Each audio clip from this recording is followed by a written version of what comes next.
So in the absence of presence, there's only that repetitive mental noise. And part of that mental noise is the story of me. It's the problematic story that is hoping at some point in the future it will no longer be problematic.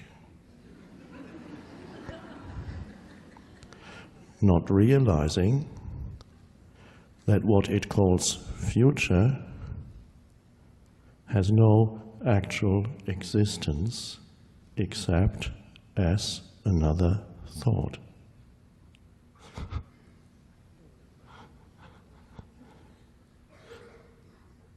The only existence what we call future has is as a thought in your head.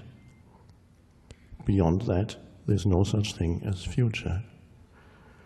If there were such a thing as future, somebody, some great explorer, would have found it.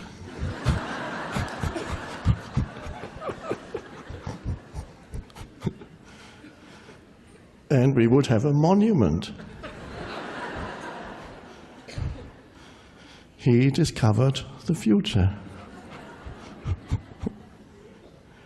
So far, it hasn't happened, and it's not likely to happen, because it is a conceptual thing only. When the future comes, which is a thought, it can only appear in the space of your aware presence, the light of consciousness. It can only appear as the now, whatever form it takes. In the space of now that you are, something appears. That's the now, the form of now. So, no such thing as future. Future is a thought.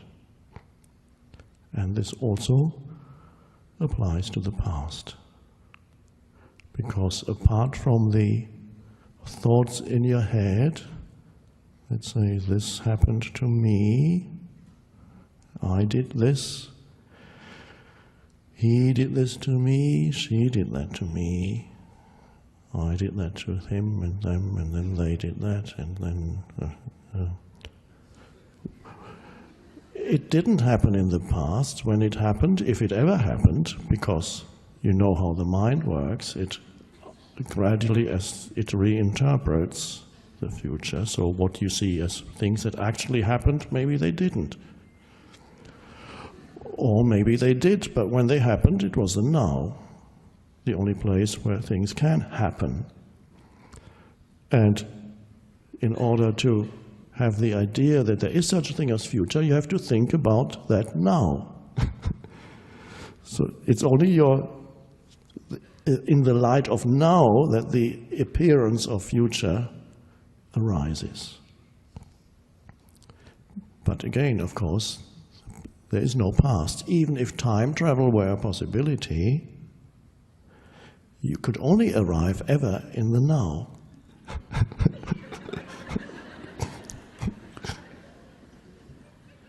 You could never say, oh, now I'm in the past. You see, already the sentence doesn't make sense.